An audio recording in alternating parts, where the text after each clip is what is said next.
नमस्कार। देवभूमि के दंगल में आप सभी का स्वागत है। मैं हूं आपके साथ यशी शुक्ला। देवभूमि के दंगल में आज बात करेंगे स्मार्ट सिटी पर सवार टाउनशिप पर बवाल।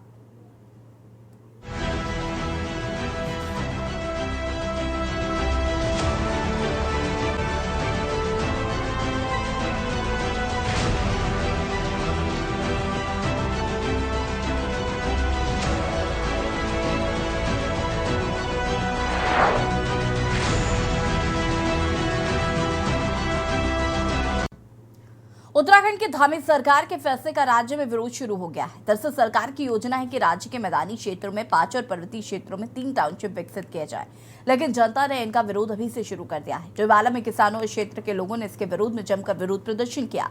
ग्रामीणों का आरोप है कि सरकार बिना लोगों से बातचीत करे एरो सिटी और इंटीग्रेटेड टाउनशिप बनाने का फैसला ले रही है, जिसके लिए ग्रामीण सरकार को अपनी जमीन नहीं देंगे। आपको बता दें कि मुख्यमंत्री पुष्कर सिंह धामी ने 2 नए हिल स्टेशन विकसित करने के लिए जगह तय करने के निर्देश अधिकारियों को दिए। इसके साथ ही नई टाउनशिप के लिए देहरादून जिले में डोईवाला, छरबा, आर्केडिया, चाय बागान, गौचर हवाई पट्टी के पास, पमोथ गांव, नैनीताल जिले में रामनगर, गोलापार, हल्द्वानी, नैडी सैडी, पिथौरागढ़, पराग फॉर्म, किक्षा की जगह चयनित की गई है। सरकार इस पर कार्रवाई शुरू करे उससे पहले ही डोईवाला में ग्रामीणों ने इसका विरोध शुरू कर दिया। विपक्ष का आरोप है कि सरकार ने जनता का भरोसा खोया है, इससे जनता सरकार के फैसले का विरोध कर रही है। वहीं सत्ता पक्ष का कहना है कि नई टाउनशिप का विरोध ग्रामीण नहीं बल्कि विपक्षी दल कर रहे हैं। सवाल यह है कि जब देहरादून को स्मार्ट सिटी नहीं बना पाई सरकार, तो फिन्नौर टाउनशिप और 2 नए हिल स्टेशन सरकार कैसे विकसित करेगी? आज हम इसी मुद्दे पर चर्चा करेंगे। इससे पहले रिपोर्ट।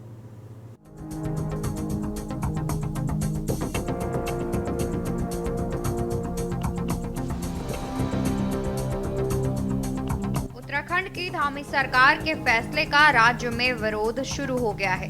दरअसल सरकार की योजना है कि राज्य के मैदानी क्षेत्रों में 5 और पर्वतीय क्षेत्रों में 3 टाउनशिप विकसित किए जाएं, लेकिन जनता ने इसका विरोध अभी से शुरू कर दिया है। डोईवाला में किसानों और क्षेत्र के लोगों ने इसका विरोध में जमकर विरोध प्रदर्शन किया।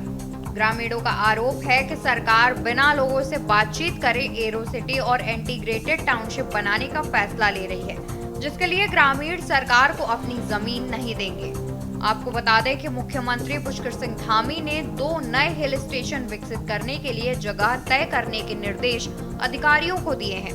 इसके साथ ही नई टाउनशिप के लिए देहरादून जिले में डोईवाला, छरबा, आर्केडिया, चाय बागान, गौचर हवाई पट्टी के साथ पमोथ गांव, नैनीताल जिले में रामनगर, गोलापार, हल्द्वानी, नैडी सैडी, पिथौरागढ़, पराग फार्म, किच्छा की जगह चयनित की गई है। सरकार इस पर कार्रवाई शुरू करे उससे पहले ही डोईवाला में ग्रामीणों ने इसका विरोध शुरू कर दिया है।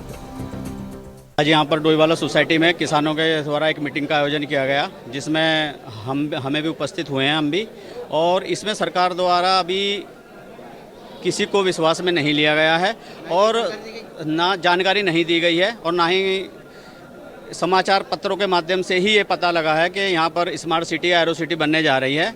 और मैं सरकार से यही निवेदन करूंगा कि इस जो स्मार्ट सिटी है, एरो सिटी है, इसको सरकारी ज़मीन में बना दिया जाए और ताकि हमारे किसानों की ज़मीनें इसमें ना प्रभावित हों और उनका जीवन अस्त व्यस्त ना हो। आज यहाँ जो 7 गाँव एरो सिटी के नाम पर, स्मार्ट सिटी के नाम पर एक्वायर करने की बात आई है, उसके लेकर शासनादेश का एक आदमी छोड़ दिया गया कि भाई यहाँ शासनादेश बताएगा कि क्या हो रहा क्षेत्र में, रिपोर्ट भेजी जाएगी। और यहाँ तक क्षेत्रवासी को पूछा नहीं गया, न ही जन सुनवाई हुई। उसके खिलाफ हम प्रदर्शन कर रहे हैं, धरना दे रहे हैं। आज हम एसडीएम के माध्यम से मुख्यमंत्री जी को ज्ञापन दे रहे हैं। उसके बाद भी अगर हमारे यहाँ पर क्षेत्रवासियों का शोषण हुआ, किसान की 1 भी इंच जमीन एक्वायर की गई, तो उसके लिए धरना प्रदर्शन करेंगे, भूख हड़ताल करेंगे। हम कुछ भी करने को तैयार हैं, लेकिन किसान का 1 इंच भी जमीन हम देने को तैयार नहीं है।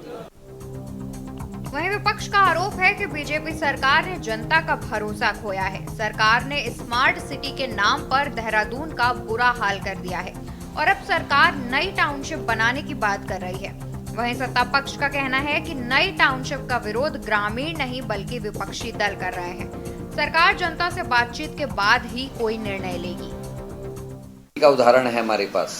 क्या स्मार्ट सिटी के कारण पूरे देहरादून की हालात हुई है, इस बात से लोग वाकिफ़ है और इसीलिए सरकार के नए प्लान का लोग विरोध कर रहे हैं, क्योंकि सरकार ने अपना भरोसा खोया है। पूरी 1537 करोड़ रुपया इस देहरादून के लिए आया। आज पूरा देहरादून खुदा हुआ पड़ा है, जगह जगह सड़कें टूटी हैं, जगह जगह नालियाँ टूटी पड़ी हैं, लोगों का आना जाना मुहाल हो रहा है और बरसात के मौसम में कोड़ पे खास का जैसा ये काम कर रहा है।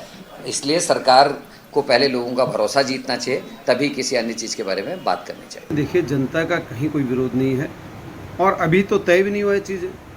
हम नए शहर, जो अभी 2 नए शहरों की बात हुई है, वो एक कुमाऊं और एक गढ़वाल में माननीय मुख्यमंत्री जी ने कहा है।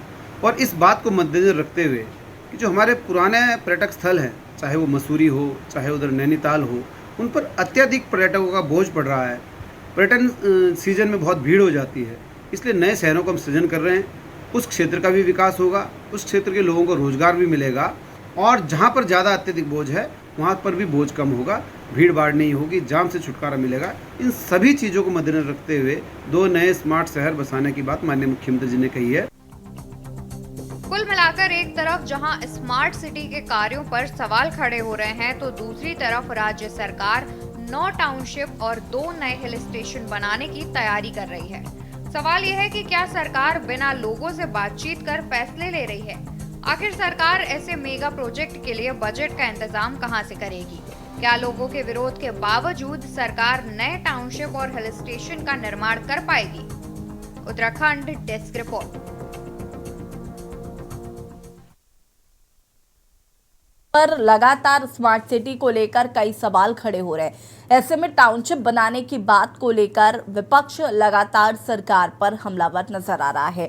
विपक्ष का ये साफ कहना है कि जब स्मार्ट सिटी का काम पूरा नहीं हो पाया तो ये टाउनशिप का काम सरकार कैसे पूरा करेगी। 2 सवाल लेकर के यहाँ सामने आ रहे हैं कि एक तो उत्तराखंड वैसे भी बजट के मामले में वीक है। अगर हम बात करें तो उत्तराखंड के पास पैसों की कमी है, कर्जों में है। तो वही दूसरी ओर अगर हम बात करें यहाँ पर टाउनशिप बनाने की, जो ग्रामीण हैं वो ज़मीन नहीं दे रहे हैं। ग्रामीणों का ये साफ कहना है कि हमसे बातचीत नहीं की गई। तो बड़ा सवाल है कि आखिर जिन ग्रामीणों की ज़मीन लेनी है, आखिर उनसे बातचीत क्यों नहीं की जा रही। चर्चा और इसी पर कुंवर जपीन सिंह माफ़ कीजिएगा हमारे साथ नहीं है फिलहाल। आशीष नौटियाल जी प्रदेश प्रवक्ता कांग्रेस हमारे साथ जुड़ चुके हैं। विपिन खन्ना जी प्रदेश प्रवक्ता आम आदमी पार्टी हमारे साथ जुड़ चुके हैं। पीसी थपलियाल जी वरिष्ठ यूकेडी नेता हमारे साथ जुड़ चुके हैं। कुलदीप राणा जी वरिष्ठ पत्रकार हमारे साथ जुड़ चुके हैं। आप सभी का बहुत बहुत स्वागत। शुरुआत आशीष नौटियाल जी आपसे करूंगी मैं, क्या कहना चाहते हैं? एरो सिटी और इंटीग्रेटेड टाउनशिप का काम करवाना चाहती है सरकार, लेकिन विपक्ष जो है अब वो सरकार को घेरने की कोशिश कर रहा है। कहीं ना कहीं हवाला दिया जा रहा है स्मार्ट सिटी का कि जो काम पिछले 2 सालों में पूरा नहीं हुआ, तो टाउनशिप अगर बनाना शुरू भी करती है तो वो कितने सालों में पूरा होगा इसका तो भगवान ही मालिक है। क्या कहना चाहता है? मैडम, खाली विपक्षी पार्टी नहीं, जनता सरकार को घेर रही है। आप देखें जिस प्रकार से जनता ने मना किया डोईवाला की कि हम सरकार को जमीन नहीं दे सकते हैं, तो ये विरोध तो जनता ने किया है। हम तो जनता का समर्थन करते हैं, जो जनता कहेगी वही सब कुछ है, जनता सर्वमान्य है। तो आज की डेट पे मैडम भारतीय जनता पार्टी की सरकार ने जनता का विश्वास खो दिया है। आज मुझे बद्रीनाथ से मैडम पे भी फोन आया था और उन्होंने भी मुझे ये बात बोली है, वहाँ की जो तीर्थ पुरोहित हैं, कि हमारी बातों को भी डिबेट में उठाया जाए। तो इन्होंने बद्रीनाथ के अंदर स्मार्ट सिटी के नाम पर कई मकान वहाँ पे पुरोहितों के तोड़ दिए हैं।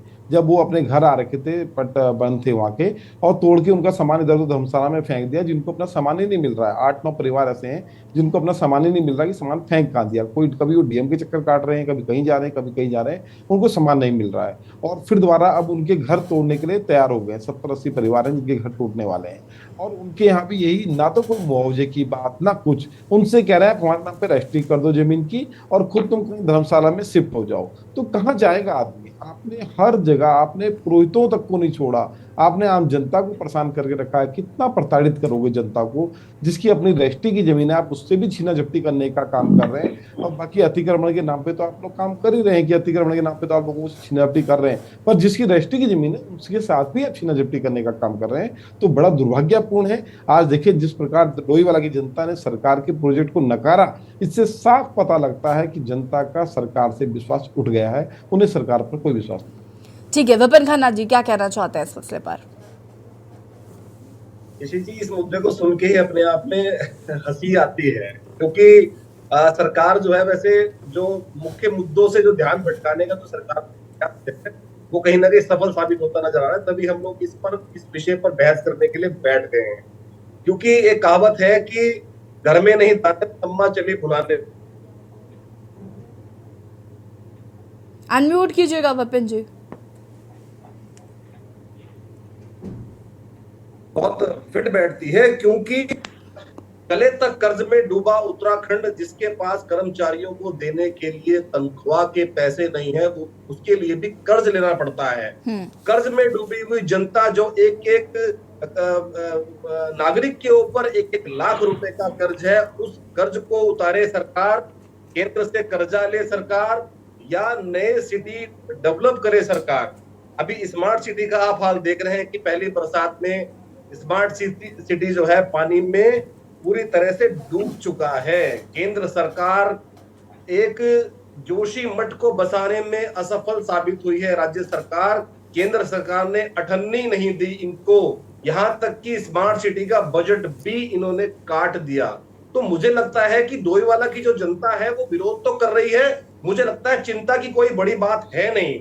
जो डोईवाला की जनता जो परेशान हो रही है कि सरकार यहाँ पर नई टाउनशिप बसाने जा रही है, तो मुझे लगता नहीं है, केवल और केवल जनता से जो जनता के दिमाग में जो मुद्दे हैं, मुख्य मुद्दे जो समस्याएं हैं, उनसे ध्यान भटकाने का जो प्रयास है वो कहीं ना कहीं सफल होता जा रहा है।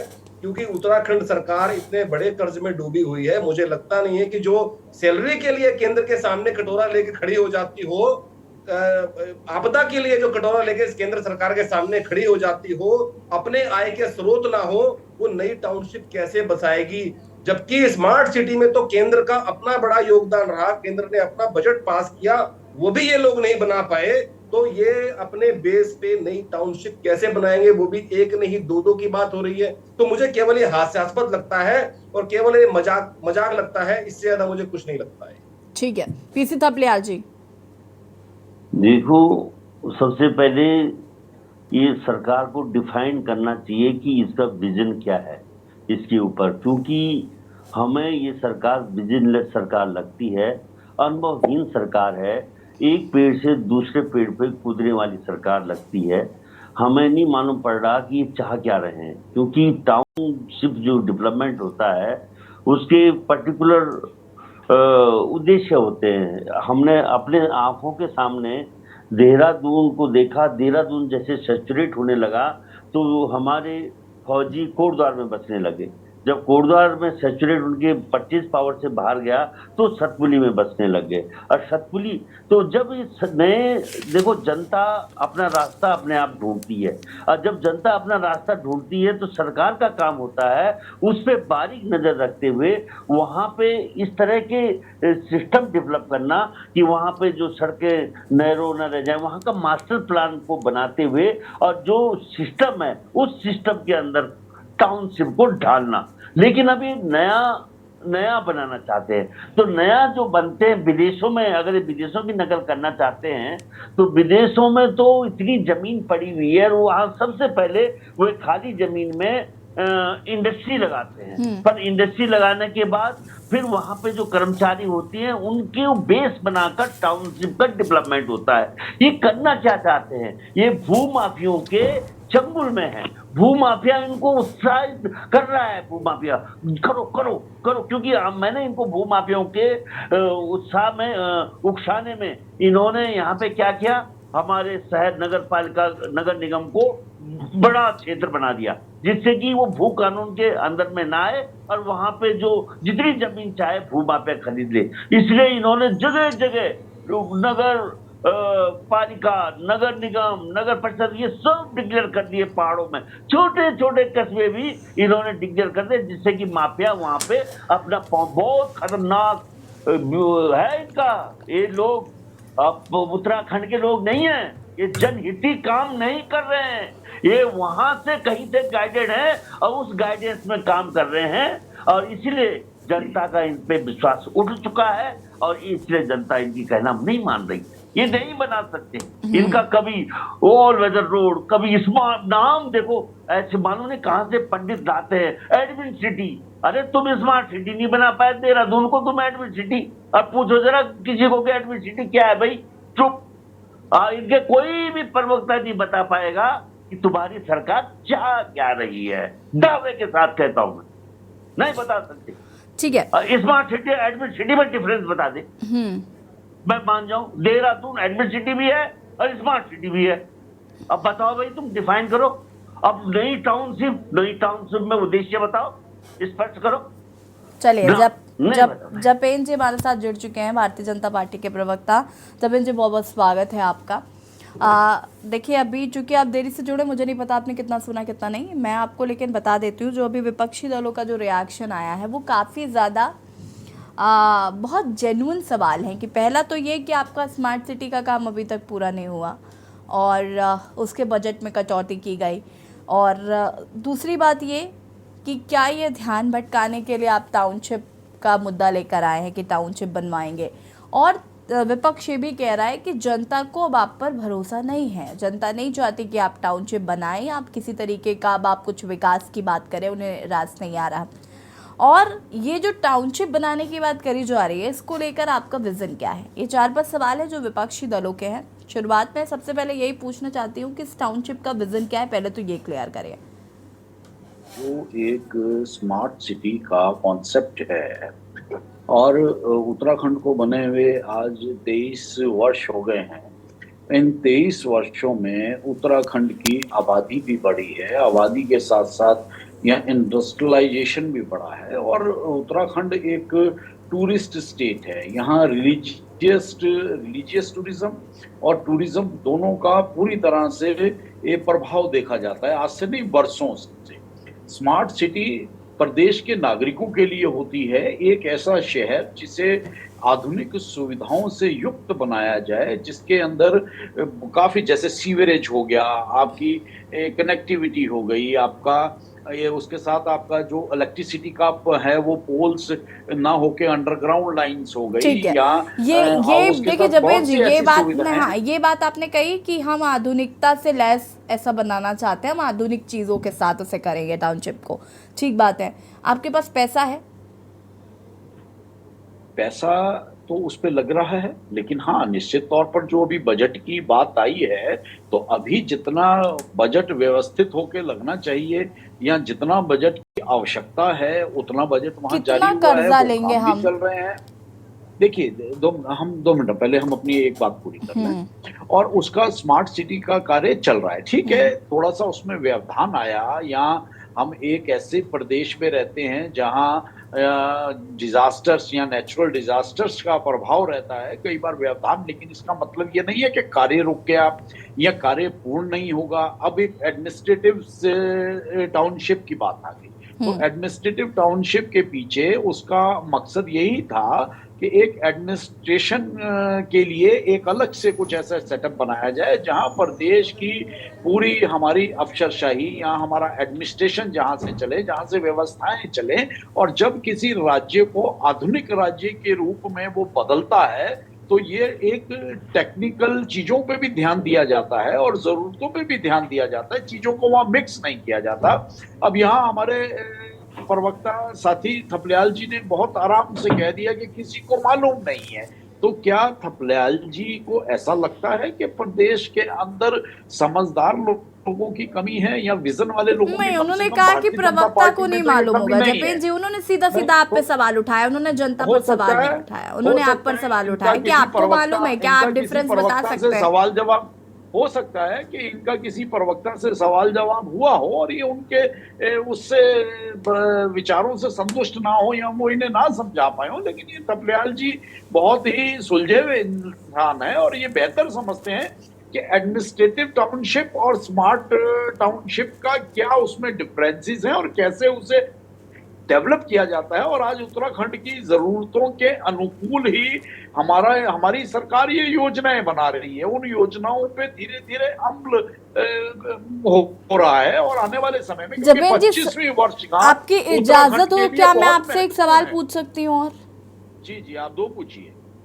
मेरा सवाल ये है कि बहुत बड़ा प्रॉब्लम है उत्तराखंड सरकार का, जो लगता है लोगों को कि आप कुछ भी करते हैं, आप उनसे नहीं पूछते जिनका इन्वॉल्वमेंट होता है इसमें। बद्रीनाथ, एक second let me complete. Badrinath, Kedarnath में ये जो इतना भी जो त्रिवेंद्र रावत लेकर आए थे और उसके बाद उसमें उसका इतना विरोध हुआ, मैं उसका नाम भूल रही हूँ, और उसका इतना विरोध हुआ, चीज़ें हुई, उसके बाद फिर वापस, और उस समय भी पंडा पुरोहित कह रहे थे कि हमसे तो पूछा ही नहीं गया, हमसे पूछा ही नहीं जा रहा। अभी 2-3 चीज़ें और कुछ की गई जिसके बाद उन्होंने भी उनका भी, हाँ, देवस्थानम बोर्ड, और कई लोगों ने भी और उस पर भी बातचीत की कि हमसे पूछा नहीं गया। पंडा पुरोहित तो लगातार इस बात को कहते रहते कि हमको तो कहीं इंपॉर्टेंस ही नहीं मिलती, और भी तमाम कर्मचारी भी आपके इस बात को कह रहे थे। दूसरी बात ये कि आप ग्रामीण इस बात को कह रहे हैं हमसे पूछा ही नहीं गया, हमें बताया ही नहीं गया, हम क्यों दें अपनी जमीन आपको? आप उनको भरोसे में लेंगे या नहीं? आप जिनकी जमीन ले रहे हैं, क्या आप उनको भरोसे में नहीं लेंगे?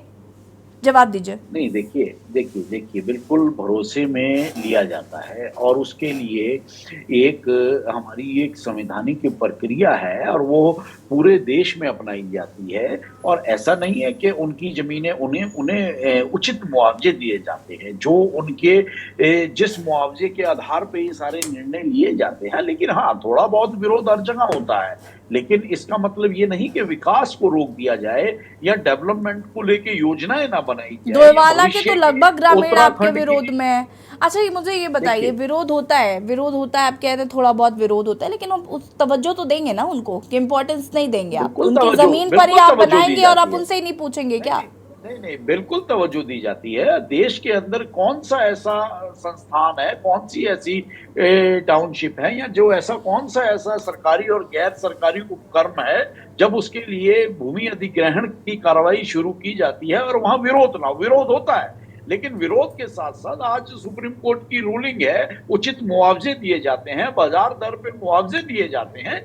डेवलपमेंट की अपनी एक जरूरत है, लोगों का विरोध वहां ठीक है, जायज है, जो बरसों से वहां बसे में किसी का मन नहीं करता अपनी जगह और घर को छोड़ के जाने का। लेकिन देश के विकास में, प्रदेश के विकास में जो चीजें जरूरी होती हैं उनके लिए उचित मुआवजों का प्रावधान है, तो निश्चित तौर पर इन चीजों का ख्याल रखा जाता है। और जहां तक राय की बात है, तो निश्चित तौर पर उनकी राय के अनुसार ही विस्थापन और मुआवजों की और उसमें दरों में बढ़ोतरी की जाती है। तो ऐसा नहीं है कि किसी के साथ न्याय होता है, लेकिन डेवलपमेंट के कुछ अपनी इश्यूज होते हैं, निश्चित तौर पर सरकार उस पर धीरे धीरे आगे बढ़ती है। चलिए जतिन जी, देखिए मेरे बहुत सारे सवाल करके मैं पूछूंगी, लेकिन उससे पहले मैं कुलदीप राणा जी का रुख करना चाहती हूँ। कुलदीप जी, क्या कहना चाहते हैं इस पूरे मसले को लेकर? क्योंकि देखिए कहीं ना कहीं स्मार्ट सिटी ने जो आतंक मचा रखा है, और जो गड्ढे हैं या जो सड़कें जो गड्ढों में तब्दील हो रही हैं, गड्ढों में जो सड़कें बची हुई हैं थोड़ी बहुत, वो कहीं ना कहीं चीख कर स्मार्ट सिटी का हाल बता रही हैं। और बरसात ने तो और बेड़ा गर्क करके रखा हुआ है देहरादून का। जब देहरादून ही स्मार्ट सिटी नहीं बन पा रही है, तो हम एक टाउनशिप को कैसे अपने जहन में हम सोच भी सकते हैं? क्योंकि हमें लगता है जब एक काम पूरा नहीं हुआ, आप दूसरा काम का कैसे ठेका ले सकते हैं कि भाई हम ये करवा देंगे, हम ऐसा कर देंगे। और कहीं ना कहीं ग्रामीण जो है वो आश्वस्त नजर नहीं आ रहे हैं, विश्वास की कमी जो है वो कहीं ना कहीं साफ तौर पर देखी जा सकती है।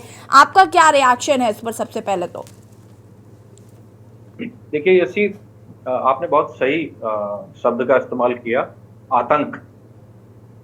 स्मार्ट सिटी का वास्तव में देहरादून में तो आतंक ही देखने को मिल रहा है, क्योंकि जिस तरह से चीजें हैं यहाँ पे, जिस तरह की सड़कों की खुदाई हो रखी है, नालियों की खुदाई बरसात से ठीक 1 महीना पहले की गई और अब वो वैसे ही काम पड़ा हुआ है।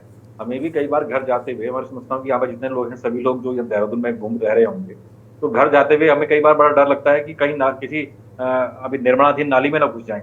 और वहाँ तो हालात इतने बुरे हैं कि वो सरिया भी इतने बड़े खतरनाक तरीके से बाहर निकली हुई है। ठीक है, खैर देखिए एक बुनियादी सी बात है, और ये बहुत सहज सी बात होती है कि किसी विद्यालय में कोई छात्र जब एक परीक्षा उत्तीर्ण करता है तो उसके बाद वो अग्रिम कक्षा में प्रोन्नत होता है। बिल्कुल। और उसी के अनुसार चीजों को, उसके विषय वगैरह भी उसको आवंटित किए जाते हैं। मेरे ख्याल से आप लोग सभी जब 8th से 9th में जाते हैं तो साइंस डिवीजन, कॉमर्स डिवीजन, है ना, आर्ट्स डिवीजन बढ़ते हैं, और ये सब इसी चीज पर आधारित होता है कि भाई किस बच्चे के कितने मार्क्स हैं उसके अनुसार। यहाँ भी बिल्कुल ऐसी स्थिति है, क्योंकि स्मार्ट सिटी में आप फेल हो गए हैं, लेकिन आपको प्रोन्नत करने की पूरी तैयारी हो चुकी है। ठीक है, हम इसमें दोष किसका है? कार्य नहीं हुए, कार्यवाही नहीं हुई, सिर्फ बयानबाजी हुई, तो सवाल तो लीडरशिप से ही पूछे जाएंगे। क्योंकि बहुत मतदाताओं ने, राज्य के मतदाताओं ने देहरादून के मतदाताओं ने किसी स्मार्ट सिटी के सीईओ को वोट नहीं दिया है, देहरादून के डीएम को वोट नहीं दिया, किसी चीफ सेक्रेटरी को वोट नहीं दिया। उन्होंने यहाँ के विधायकों को, मंत्रियों को, मुख्यमंत्रियों को मतदान किया है, उनको वोट दिया है। तो स्वाभाविक सी बात है कि सवाल भी होगी। दूसरी बात यह है कि इन तमाम सवालों के पीछे सबसे बड़ा कारण यह है कि कहीं ना कहीं जो चीजें निकल करके आई हैं, जो घटनाएं हुई हैं, और खासकर देहरादून में, तो उससे लोगों का, देहरादून वासियों का एक विश्वास कम हुआ है। उत्तराखंड की ऐसी स्थिति यह है कि हम आज से 5 साल पहले जब स्मार्ट सिटी को लेकर के बात चल रही थी, तो ये सवाल उठ रहे थे कि एक नई टाउनशिप बसाई जाएगी या रेट्रोफिटिंग की जाएगी, इस तरह की तमाम सारी चीजें थी, या पुराने शहर को अपडेट किया जाएगा और उसको अपग्रेड किया जाएगा, है ना, सुविधाओं के साथ, तमाम सारी चीजों के साथ। लेकिन स्मार्ट सिटी जितनी चीजों को अपडेट करने की और अपग्रेड करने की बात कर रही है, और जो चीजें हो रही हैं, उससे बस इतना रह गया है कि दिल्ली की भांति देहरादून में बस अब हम सड़कों पे नाव लेके नहीं निकले हैं, और उसमें कोई कसर नहीं बाकी है। वरना हालात इस प्रकार के हैं कि आने वाले समय में हम सड़कों पे नाव लेके निकलना पड़ेगा, इसमें भी कोई कमी नहीं रह गई। लेकिन किसी भी शहर के लिए, किसी भी शहर को बसाने के लिए सरकार के पास जो सबसे महत्वपूर्ण तंत्र होता है, जिसकी आवश्यकता होती है, उसको कहते हैं town and country planning department. Uttarakhand की स्थिति यह है कि राज्य निर्माण के बाद से आज तक town and country planning department कहाँ है, उसके कौन अधिकारी हैं, उसमें कौन वास्तुविद है, उसमें कौन वास्तुशास्त्री है, उसका कौन लेआउट डिजाइनर है, कोई जानकारी नहीं। उसकी स्थितियां किस प्रकार की हैं, कहाँ हैं, उसने क्या काम किया, क्योंकि जब ये सारा काम होता है उसके बाद दूसरे स्तर पर आता है जिलों में प्राधिकरण। देवभूमि के दंगल में आज हम बात कर रहे हैं, जहां एक और स्मार्ट सिटी को लेकर बवाल छिड़ा हुआ था, तो वहीं अब कहीं ना कहीं टाउनशिप बनाने की बात जो कही जा रही है, उसका विरोध शुरू हो गया है। सरकार की योजना है कि राज्य के मैदानी क्षेत्रों में 5 और पर्वतीय क्षेत्रों में 3 टाउनशिप विकसित किए जाएं। इस पर हम चर्चा कर रहे हैं, और इसी बीच आपको चमोली से बड़ी खबर बता देते हैं। चमोली से बड़ी खबर, जहाँ पर थरारी ग्वालदम मोटर मार्ग पर हुआ हादसा। देहरादून से ग्वालदम जा रही थी बुलेरो। हादसे के वक्त वाहन में 9 लोग सवार थे। बड़ी खबर आपको चमोली से बता रहे हैं। हादसे पर 2 लोगों की मौत हो गई है, 7 लोग घायल बताए जा रहे हैं। चमोली से खबर, जहां पर थरारी ग्वालदम मोटर मार्ग पर हुआ भीषण हादसा। बता दें कि देहरादून से ग्वालदम जा रही थी बुलेरो, और हादसे के वक्त वाहन में 9 लोग सवार बताए जा रहे थे, जिसमें 2 लोगों की मौत हो गई है और 7 लोग घायल बताए जा रहे हैं। चमोली से बड़ी खबर, थरारी ग्वालदम मोटर मार्ग पर हुआ हादसा। देहरादून से ग्वालदम जा रही थी बुलेरो। बता दें आपको कि हादसे के वक्त वाहन में 9 लोग सवार बताए जा रहे थे, जिसमें 2 लोगों की मौके पर ही मौत हो गई और 7 लोग घायल बताए जा रहे हैं। चमोली से खबर, जहां पर चमोली में हुआ भीषण हादसा। देहरादून से ग्वालदम जा रही बुलेरो। हादसे के वक्त वाहन में 9 लोग सवार थे, और हादसे में 2 लोगों की मौत हो गई है, 7 लोग घायल बताए जा रहे हैं। चमोली से खबर है, जहां पर थरारी ग्वालदम मोटर मार्ग पर हुआ भीषण सड़क हादसा। देहरादून से ग्वालदम जा रही थी बुलेरो। बता दें आपको कि हादसे के वक्त वाहन में 9 लोग सवार थे, जो जानकारी मिल पा रही है।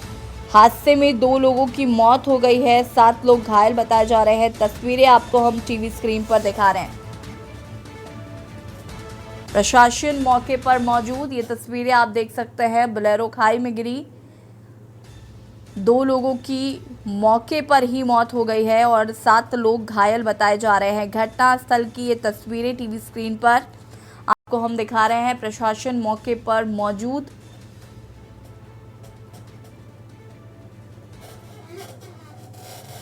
और देवभूमि के दंगल में आज हम चर्चा कर रहे हैं एक और, जहां पर स्मार्ट सिटी को लेकर सवाल पहले से ही उठाए जा रहे थे, तो वहीं अब टाउनशिप को लेकर बवाल मचा हुआ है। चर्चा इसी पर, और मैं यहां पर आशीष नौटियाल जी का रुख करना चाहूंगी। आशीष जी, क्या कुछ कहना चाहते हैं? अभी जपेन जी ने जो जवाब दिया उनसे सहमत है? देखिए मैडम, प्लानिंग अच्छी है, प्लानिंगों में कोई दिक्कत नहीं है, पर जनता विश्वास करे कैसे?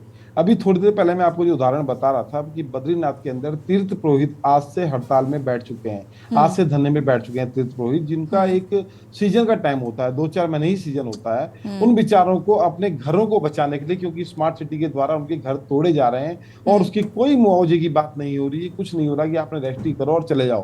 तो वो लोग धरने में आज से बैठ चुके हैं और वो कहते हैं कि आने वाले टाइम में हम धरना भी देंगे, भूख हड़ताल भी करेंगे, हम जब तक मांग पूरी नहीं होगी इसी काम को करेंगे। आशीष जी एक सेकंड रुकिएगा जरा, मैं जपेन जी को बता देती हूँ ये क्या माजरा है। जपेन जी जरा इस पर गौर फरमाइए कि आशीष नौटियाल जी ने ये बात बताई कि उनको कुछ तीर्थ पुरोहितों ने फोन किया और उनसे कहा कि आप जरा इस बात को डिबेट में उठाएं, और बात यह है कि स्मार्ट सिटी के तहत कुछ पंडा पुरोहित हैं जिनके घर उनके बिना इजाजत के तोड़ दिए गए और देखिए वो धरना प्रदर्शन करने के लिए अब मजबूर हैं कि आप जबरदस्ती कर रहे हैं। अभी तक तो अतिक्रमण की बात करी जा रही थी, अब जिनकी रजिस्ट्री है उनके भी घर बिना पूछे तोड़े जा रहे हैं। नहीं, ऐसा नहीं है कि किसी के भी घर का या किसी के भी बने हुए स्ट्रक्चर को बिना मुआवजे का तो कोई सवाल ही नहीं है। अगर कोई चीज अधिग्रहण में आ रही है और वो उसके दस्तावेज कंप्लीट हैं, वो आपकी अपनी है, आपके मालिकाना अधिकार उसका है, तो निश्चित तौर पर उसका मुआवजा जाना है।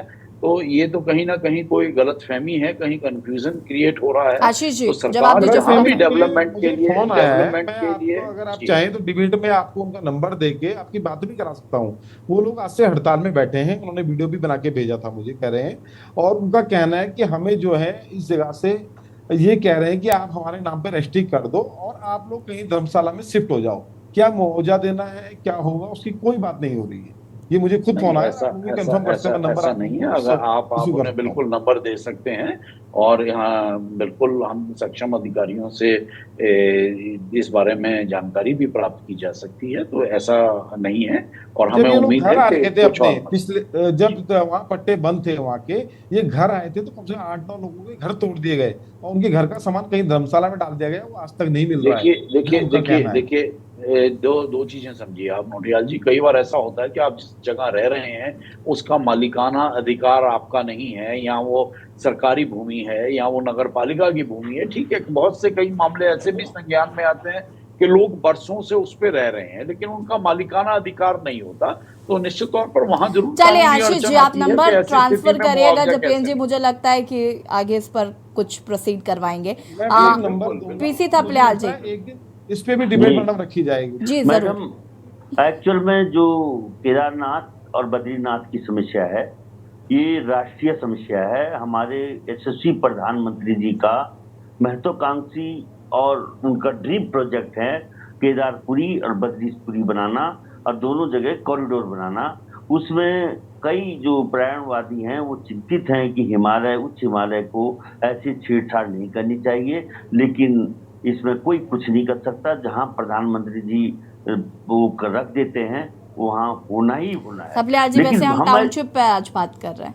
हाँ, नहीं, मैं अभी बद्रीनाथ केदारनाथ की बात आपने की थी तो मैंने कहा कि वो भी टाउनशिप आपने बोला था। मैं कह रहा हूँ आज की तारीख में जो 6000 करोड़ सरकार एडमिन सिटी देहरादून में डिक्लेयर किया है, अभी 1 महीना भी नहीं हुआ, यशस्वी मुख्यमंत्री ने कहा कि एडमिन सिटी बनाई जाएगी देहरादून। अब हमें कहते हैं कि जिस राज्य को 20 साल से वो राजधानी नहीं मिली, तुम राजधानी के बारे में चुप क्यों हो? और सबसे अच्छा लोगों का सहयोग मिलेगा अगर आप ये बोलोगे कि हम 6000 करोड़ एक शहर बनाने के लिए, एक राजधानी बनाने के लिए करेंगे, तो जनता बढ़ चढ़ कर आगे आएगी। तुम टाउनशिप डेवलप कर रहे हो माफियाओं के कहने पे, क्योंकि आज की तारीख में पूरा यहाँ का जो रियल एस्टेट है, रियल एस्टेट जो है वो बहुत ही नंबर 1 पे गया है उत्तराखंड का। पूरे देश के लोग आज चाह रहे कोरोना के बाद कि हम हिमालय के इस राज्य में शिफ्ट करें, इसलिए सरकार पे माफियाओं का दबाव पड़ रहा है। नहीं तो जो हमारे जो पहले के जो तिवारी जी रहे हैं उन्होंने इतने बड़े बड़े इंडस्ट्रियल एरिया बनाए, सिडकुल बनाया, कभी जनता ने हमेशा उनको सहयोग दिया क्योंकि उनके आगे एक टारगेट था कि यार उद्योग। जपेन जी तुम्हारी टाउनशिप में क्या आएगा भाई? जवाब क्या दीजिए आएगा टाउनशिप? विपिन जी, इसके बाद मैं आती हूँ आपके पास। थपलियाल जी बहुत ही मतलब आप हमें इतने काबिल हैं हमारे थपलियाल जी कि किसी भी डिबेट को ऐसा ट्विस्ट दे देते हैं। ये राजधानी नहीं बनाने जा रही सरकार थपलियाल जी, ये आपको हम क्लियर कर दें।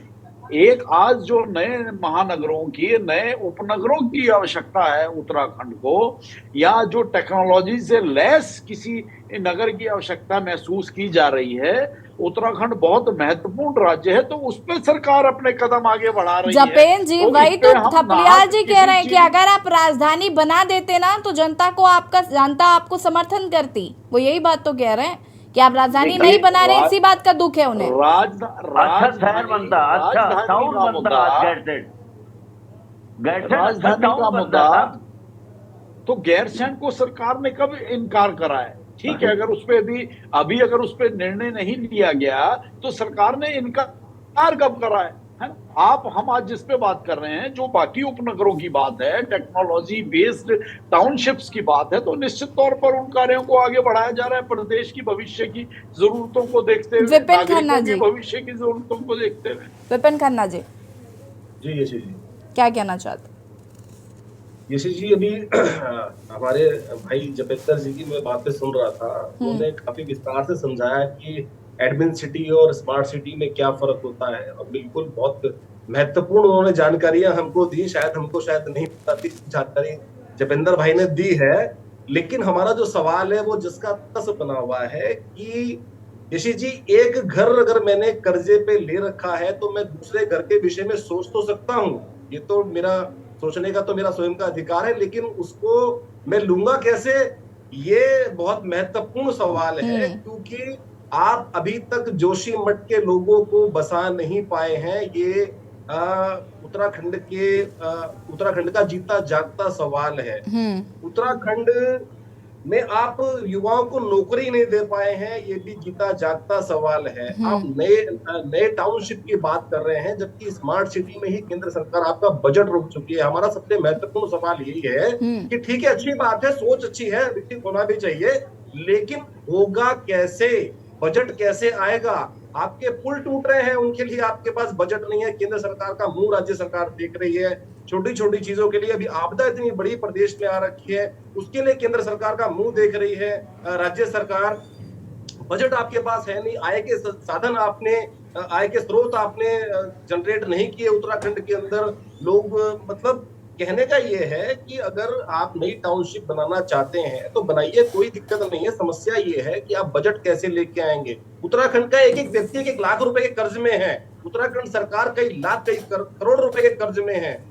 आपको स्मार्ट सिटी बनाने में ही इतनी समस्या पैदा हो रही है, तो आप नई टाउनशिप कैसे डेवलप करेंगे? वो ठीक है, सब जानते हैं एडमिन सिटी और स्मार्ट सिटी में फर्क, लेकिन स्मार्ट सिटी को स्मार्ट कैसे बनाएंगे आप? ये देहरादून का जीता जागता आपके सामने उदाहरण है। एक बरसात झेल नहीं पाई आपकी स्मार्ट सिटी, तो कैसे अब नई टाउनशिप बनाएंगे? इसके लिए बजट कहां से आएगा? बस जपेंद्र जी ये और बता दीजिए। देखिए, सबसे पहले तो आपकी हम एक भ्रांति ये दूर कर दें कि केंद्र सरकार की स्मार्ट सिटी के कार्यों को लेकर कुछ आपत्तियां थी और उनके जवाब दिए जाने थे। केंद्र सरकार की उस पर संतुष्टि होनी है, उसके बाद बजट का कोई इशू ही नहीं है। दूसरी बात, आप और हम सब जानते हैं कि देहरादून शहर 276 वर्ष पुराना शहर है। पुराना शहर और नया शहर मिला के जो एक जपेंद्र जी, सॉरी मैं आपको बीच में इंटरप्ट कर रही हूँ, सुनिए ना, मुझे ये बताइए, आपने कहा बजट का कोई इशू नहीं है। 1 लाख रुपए कर्जे में उत्तराखंड में हर पैदा होने वाला बच्चा पहले से ही है। अब उसको और कितना कर्जदार बनाएंगे आप? आप भी कमाल करती हैं। उत्तराखंड एक पर्वतीय राज्य है, एक नया राज्य है। उत्तराखंड की आमदन सीमित है, ये आप भी जानती हैं। और यहाँ पैदा होने वाला हर बच्चा 1 लाख करोड़ का कर्जदार है। अगर हम इन चीजों पे बहस करने लग जाएं तो विश्व में पैदा कोई विश्व ऐसा देश जपेंद्र जी, देखिए, मुझे इस बात से फर्क नहीं पड़ता। 1 लाख कर्ज में तो अभी देश में हम निकालेंगे तो भी हम कर्जे में हैं। बात इसकी नहीं है। जपेंद्र जी, एक सेकंड रुकिए। बात ये है, आप समझने की कोशिश करिए ना कि अगर रोजगार के स्रोत उत्पन्न हो रहे हो लोगों को रोजगार मिल रहा हो, उनकी आय बढ़ रही हो।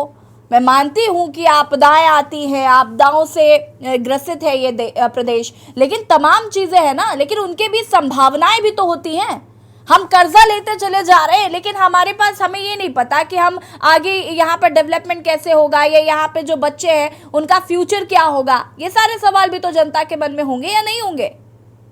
आप सुनिए ना, जवाब तो सुनिए यशी जी। हमने आपके सवाल का जवाब दिया। आज विश्व में अगर सबसे ज्यादा कर्जा किसी के ऊपर है तो वो पूरी जो विश्व की महाशक्ति जिसे ये कहा जाता है अमेरिका के ऊपर है। तो आज विश्व के अंदर दुनिया के 205 देशों में से कोई देश ऐसा नहीं है जहां जिसके ऊपर कर्जा ना हो। तो ये सवाल नहीं है, ये बुनियादी सवाल नहीं मैंने है। आपसे यही तो कहा कि बात ये नहीं है कि मैं वही तो बात कह रही हूँ जपेन जी, आप वही बात कह रहे हैं आप भी, लेकिन मैं सिर्फ उसके आगे इतना कंटिन्यू कर रही हूँ कि आय के स्रोत भी तो बढ़ने चाहिए, रोजगार भी तो लोगों के पास होना चाहिए। आपका पलायन बढ़ता चला जा रहा है, लोग उत्तराखंड छोड़कर चले जा रहे हैं, क्या करेंगे टाउनशिप बनाकर, वहां रहेगा कौन? यशी जी सुन तो लीजिए, जिस दिन उत्तराखंड बना था, उत्तराखंड की जो जनसंख्या थी वो लगभग 80 लाख के आसपास थी। आज उत्तराखंड की जनसंख्या 1.25 करोड़ पार कर चुकी है, और प्रत्येक वर्ष उत्तराखंड के अंदर जो पलायन से बाहर का पलायन होके, सीमावर्ती राज्यों का पलायन होके, अन्य प्रदेशों से, अन्य स्थानों से लोग आ रहे हैं, तो निश्चित तौर पर ये प्रदेश की जनसंख्या बढ़ रही है। और जैसे जैसे प्रदेश की जनसंख्या बढ़ रही है तो निश्चित तौर पर उसके अनुसार प्रदेश में राज्य सरकार का, मैं वापस आती हूँ आपके पास। जपेन जी एक सेकंड रुकिएगा। कुलदीप राणा जी क्या कहना चाहते हैं इस पर? जी अभी कुमार जपेन सिंह जी ने एक बड़ी अपने आप ये बात स्वीकार किया कि पड़ोसी राज्यों से लोग यहाँ आ रहे हैं, पलायन करके उत्तराखंड देहरादून में आ रहे हैं, मैदानी जिलों में आ रहे हैं, और सरकार को उसी के अनुरूप उनकी व्यवस्थाएं भी करनी। ये बड़ी अजीब सी विडंबना है, और ये सत्ताधारी दल के प्रवक्ता का बयान है। खैर, इसकी गंभीरता को समझा जा सकता है। दूसरी बात यह है कि जब एक चीजों को लेकर के जब तक विश्वास कायम नहीं होगा, जनता सरकार पर कैसे विश्वास करेगी? ठीक है, शहर को मैंने आपसे अभी बड़े बड़े अच्छे शब्दों का प्रवक्ता ने इस्तेमाल किया, सत्ता के प्रवक्ता ने बड़े अच्छे शब्दों का इस्तेमाल, टेक्नोलॉजी का शब्द, ऐसे शब्दों का इस्तेमाल करके चीजों को बड़ा रोचक बनाया। लेकिन यही रोचकता, यही बातें स्मार्ट सिटी को लेकर के भी कही जा रही थी। जब स्मार्ट सिटी का निर्माण हुआ उसको लेकर के बातें निकल के आ रही थी, और हमें भी लगा कि शायद देहरादून एक बेहतरीन शहर के रूप में तब्दील हो जाएगा। हालांकि कितना तब्दील हुआ है वो सबको दिख रहा है। दूसरी चीज ये है कि यहाँ पे कई बिंदु आए जिनमें मैं आपसे कहूँगा, मैंने पहले भी कहा था कि town and country planning department, जब तक किसी राज्य का town and country planning department पूर्ण रूप से स्टैब्लिश नहीं होगा, उस राज्य का कोई भी प्लानिंग, कोई भी निर्माण, यहाँ तक कि आप अगर कोई छोटा सा भी निर्माण करते हैं, टॉयलेट बाथरूम का भी, तो वो सारी चीजें उस निर्माण की, उस प्लानिंग के अंतर्गत आती है, क्योंकि सीवरेज की लाइन है, पेयजल की लाइन है, बहुत सारी चीजें हैं जो उसमें उसके अंतर्गत आती है। और शहर को, उसकी जमीनों को बांटा जाता है, इंडस्ट्रियल एरिया में, पर्यटन एरिया में, है ना, एजुकेशनल एरिया में, इस तरह की चीजों को बांटा जाता है। देहरादून की स्थिति, देहरादून हरिद्वार क्या पूरे उत्तराखंड की स्थिति ऐसी है कि यहाँ पता नहीं चल रहा है कि हमने राज्य को किस तरीके से चीजों में, डेवलपमेंट के रूप मानकों में बांटा हुआ। तीसरी बात यह है कि इस राज्य के जब पहले निर्वाचित मुख्यमंत्री एनडी तिवारी ने जब शपथ ली, तो उसके बाद उन्होंने देहरादून और उत्तराखंड के विकास को लेकर के उनके दिमाग में, क्योंकि आपको ध्यान होगा कि नोएडा जो आज शहर बसा है, ये पंडित नारायण दत्त तिवारी की संकल्पना थी। जब वो केंद्र में उस वक्त औद्योगिक मंत्री थे, तो ये उनकी संकल्पना थी कि एक ऐसे क्षेत्र का निर्माण किया जाए जहां इंडस्ट्री भी हो और लोग वहां बस सकें। और आज नोएडा का साकार रूप हम सबके सामने।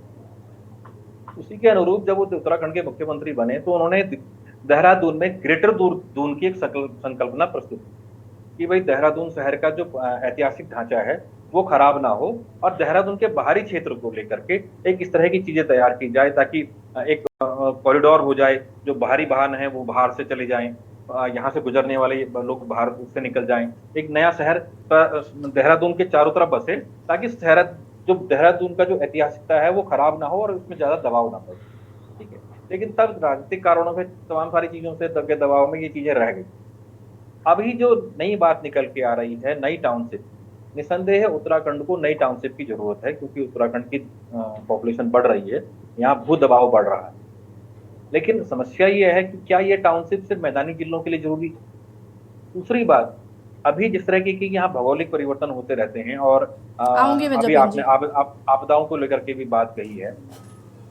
दूसरी बात यह है, टेक्निकली एक बात और भी आती है, जिसमें उत्तराखंड में जो अभी आने वाले समय में अब विधानसभाओं की सीटों को लेकर के परिसीमन होना है। पहाड़ वैसे ही खाली हो रहे हैं, पहाड़ के लोग मैदान में आ रहे हैं रोजगार की तलाश में, और अन्य राज्यों से भी लोग मैदान में आ रहे हैं। अभी ये भाजपा के प्रवक्ता ने ये बात बताई, ठीक है। तो जरूरत जरूर है, लेकिन ये जरूरतें किसके लिए पूरी की जा रही? देहरादून की जमीनें आज देहरादून के लोगों के पास नहीं। आपने कहा कि वित्त कहां से आएगा, पैसा कहां से आएगा। अब देहरादून में ये जनता का कहना है कि भाई सरकार के पास भले पैसा ना हो, लेकिन यहाँ के नेताओं के पास बड़ा पैसा है, ठीक, और सबके पैसे लग रहे हैं। आज ये जनता के बीच में चर्चाएं, मतलब हमें ये बात सुन, लेकिन ये वास्तविकता है, जनता के बीच में ये चर्चाएं हैं कि भैया सरकार के पास भले पैसा ना हो, लेकिन नेताओं के पास, यहाँ चाहे कोई भी राजनीतिक दल है, उनके पास बड़ा पैसा है, जमीनें हैं, और वो उसमें पैसा लगाएंगे। आने वाले समय में ये चीजें दिख भी जाएंगी। दिल्ली से लोग आकर के, व्यवसायी आकर के देहरादून में बता रहे हैं सोशल मीडिया पे कि आपको अच्छा प्लॉट चाहिए तो आप हमसे संपर्क कीजिए। मतलब अब हम देहरादून में रह रहे हैं, देहरादून वासी दिल्ली वाले से पूछेंगे कि भाई देहरादून में मुझे कहाँ रहना चाहिए, मुझे कहाँ जमीन खरीदनी चाहिए। ये स्थितियां हो गई। तीसरी जो सबसे महत्वपूर्ण बात ऐसी मैं कहूंगा यहाँ पे, आज मुख्यमंत्री जी ने देहरादून के रजिस्ट्री कार्यालय के डीएम ऑफिस में, रजिस्ट्री कार्यालय के यहाँ छापा मारा। पिछले कुछ दिनों से वहां पर गड़बड़ियों की बात चल रही थी, और डीएम ने भी कुछ अधिकारियों के, कुछ कर्मचारियों के खिलाफ एफआईआर करने के आदेश दिए। बड़ी बात यह है यसी कि देहरादून में लोगों को यह नहीं मालूम है कि जो उनकी जमीन है, जो उनकी पुश्तैनी जमीनें हैं, संपत्तियां हैं, रजिस्ट्री कार्यालय में उन संपत्तियों के मालिकाना हक बदल दिए गए। खसरा खतौर रजिस्ट्री में आपका नाम है, जो कागज आपके पास है उसमें आपका नाम है, लेकिन अंदर खसरे में वहां किसी ने जाकर के छेड़छाड़ करके उसके मालिकाना हक बदल दिए। यहाँ भू माफियाओं की स्थिति और ये गठजोड़ इतना मजबूत है कि उसने रजिस्ट्री कार्यालय तक की, कुलदीप जी देखिए, बहुत सारे मुद्दे हैं जिन पर बातचीत होनी चाहिए, लेकिन मसला ये है कि टाउनशिप और स्मार्ट सिटी और इन सब चीजों से हम उबर नहीं पा रहे हैं। मैं एक एक रिएक्शन आशीष नौटियाल जी, पीसी थपलियाल जी, विपिन खन्ना जी आपका लेना चाहूंगी, उसके बाद जपेन जी अंतिम प्रतिक्रिया आपकी लूंगी मैं, और शुरुआत आशीष जी आपसे करूंगी मैं। फटाफट अपनी बात को पूरा करिएगा। मैडम, अगर हमारे पास पैसा है तो हम कोई प्लान ये भी कर सकते हैं, और पहले स्मार्ट सिटी के काम को निपटाओ, जनता के बीच में अपना विश्वास हासिल करो। देखो मैडम, जमीनें बहुत बिकती हैं, जमीनें जनता देती है, अपने बेचती भी है, पर लोगों को विश्वास है, वहां के लोगों को, ये जमीनें फ्री फंड में हड़प लेंगे, इसके बदले पैसा नहीं देंगे, इसलिए ये कर रहे हैं। भारतीय जनता पार्टी अपना विश्वास खो चुकी है, और इन पे अब कोई, शायद मुझे नहीं लगता, हम डेवलपमेंट जैसी जगह के जो डेवलपमेंट करना चाह रही है सरकार, उसके लिए भी जनता ने इनको मना कर दिया। तो उसका पूरा कारण इनका स्मार्ट सिटी का प्रोजेक्ट। जी विपिन खन्ना जी, विश्वास का अभाव। यशी जी, विश्वास का अभाव तो है, और ये बिल्कुल सच्ची बात है कि भारतीय जनता पार्टी अपना विश्वास जनता से खो चुकी है। उसका सबसे बड़ा कारण ये है कि ठीक है, अगर आपके पास नई टाउनशिप बनाने के लिए बजट है, तो मेरा मानना है कि सबसे पहले जो ऐतिहासिक शहर जो आपदा की भेंट चढ़ने जा रहा है, जोशीमठ, पहले आप उसको बनाइए, जहां पर लोग उजड़ रहे हैं, क्योंकि सबसे पहले उसको बताया जाता है जो उजड़ने की कगार पे है, ना कि नई टाउनशिप डेवलप की जाती है। अगर आपके पास बजट है तो आप पहले जोशीमठ पर उस बजट को लगाइए, वहां के लोगों को सहारा दीजिए, उनके लिए घर बनाइए, उनके लिए स्कूल बनाइए, उनके लिए सड़कें बनाइए। बाद में नई टाउनशिप अगर आप डेवलप करेंगे तो हो सकता है जनता का आपके ऊपर भरोसा बढ़े। मैं आऊंगी जपेन जी, पीसी थपलियाल जी फटाफट अपनी बात को पूरा करिएगा। देखो, टाउनशिप के लिए सरकार को कोई पैसा नहीं चाहिए, क्योंकि ये बाहरी जो बिल्डर है उनका दबाव है इस सरकार पे। सरकार हर चीज अब प्राइवेट हैंड के द्वारा करवा रही है। इवन उन्होंने सिडकुल का भी निर्माण प्राइवेट पार्टनर को बोल रहे हैं कि प्राइवेट कंपनियां जमीन लें और सिडकुल डेवलप करें। इसी तरह में प्राइवेट लैंड इनको दिलाएंगे और वो वहाँ कॉलोनियां डेवलप करेंगे। ये तो बहुत बड़ा गठबंधन है हमारी सरकार का माफियों का। ये निश्चित रूप से जनहित में नहीं है। और दूसरी जो एडमिन सिटी है, एडमिन सिटी ये राजधानी यहाँ पे बनाना चाहते हैं, एडमिन सिटी के छतरी मुखोटा पहनकर, और वहां पे रायपुर में पूरा जंगल काट के भिस्ता, सेंट्रल भिस्ता की तर्ज में मुख्यमंत्री कह रहा है सेंट्रल विस्टा की तर्ज में यहाँ पे विधानसभा बनाई जाएगी, तीसरी विधानसभा। अब आगे उत्तराखंड में जो गैरसैंण बनाई है, अरे तुम अच्छा शहर चाहिए इस हिमालय राज्य को, अगर गैरसैंण में एक सुंदर जूरी जनेवा जैसा शहर बनता तो आज सारी जनता इस सरकार को गले लगाती। लेकिन माफियों के चंगुल में फंसी सरकार निश्चित रूप से जनहित में कोई काम नहीं कर सकती। जपेन जी फटाफट अपनी बात को पूरा करें। जोशीमठ के विस्थापितों के लिए 1000 करोड़ रुपए की किस्त, पहली किस्त जारी हो चुकी थी मुआवजे के लिए, और उसमें 3000 करोड़ के लगभग का उसका पूरा एस्टिमेट है। इसी तरह से जहां से भी विस्थापन होना है, जहां भी टाउनशिप आएगी, वहां के लिए फंड निश्चित तौर पे जारी किए जाने हैं और किसी तरह से किसी फंड की कोई कमी नहीं है। और जहां तक जो अभी कुलदीप जी ने बात कही, तो नई टाउनशिप पूरे उत्तराखंड के पर्वतीय जनपदों में भी भविष्य की योजनाओं के अनुरूप विकास होना है। कर्णप्रयाग का रेलवे लाइन, रेलवे स्टेशन बनकर तैयार है। बहुत जल्द हम देखेंगे कि कर्णप्रयाग तक रेल जाएगी, और कर्णप्रयाग के बाद जो आगे के प्रोजेक्ट हैं, संपूर्ण गढ़वाल कुमाऊं को जोड़कर और पूरी तरह से एक रेलवे ट्रैक बनाकर जो उत्तराखंड के विकास को एक नई गति देने का कार्य किया जा रहा है। तो सब पर्वतीय जनपदों में भी नई टाउनशिप्स के साथ, नए संसाधनों के साथ जो एक विकास का खाका लिखा जा रहा है। ठीक है, आप आज विरोध कर सकते हैं, आपको अधिकार है विरोध करने का, हम आपके विरोध में से सुझावों को भी निकालते हैं। ठीक है जपेन जी, देखिए फिलहाल तो आपको स्मार्ट सिटी के काम पर ज्यादा ध्यान देने की जरूरत है। जनता में जो अविश्वास है उसे विश्वास में बदलने की जरूरत है। जो ग्रामीण आपसे नाखुश चल रहे हैं, मुझे लगता है कि पहले तो आप उनको सेटिस्फाई करिए उनकी जमीनों को लेकर, क्योंकि जिस तरीके से वो प्रदर्शन कर रहे हैं ये सबसे बड़ी बात है। और ये काफी गलत है कि उनकी जमीन है, उनका हक है, तो उन्हें पूरा हक है जानने का, और साथ ही साथ उनका जो भी हक है उन्हें मिलना चाहिए। तो इन तमाम चीजों पर मैं चाहती हूँ कि सरकार इस ओर ध्यान दे। और जपेन जी, मुझे लगता है कि आप एक कड़ी हैं और आप इस ओर ध्यान देंगे। आप सभी का बहुत बहुत शुक्रिया चर्चा में शामिल होने के लिए। और देवभूमि के दंगल में आज हम बात कर रहे थे एक और जहां स्मार्ट सिटी का काम अभी तक पूरा नहीं हुआ, तो वहीं टाउनशिप बनाने की बात की जा रही है। ऐसे में जनता के बीच अविश्वास की बात विपक्ष द्वारा कही जा रही है। तो वहीं पर डोईवाला के कुछ ग्रामीण हैं जो सड़कों पर प्रदर्शन करते नजर आ रहे हैं, जिनका ये साफ कहना है कि हमारी जमीन पर ये टाउनशिप बनाना चाहते हैं, लेकिन हमारी इजाजत नहीं ले जा रही है, हमारी परमिशन नहीं ले जा रही। तो ऐसे में सरकार का क्या रुख होगा ये देखना होगा। फिलहाल देवभूमि के दंगल में इतना ही। देखते रहिए के न्यूज़ एरिया। नमस्कार।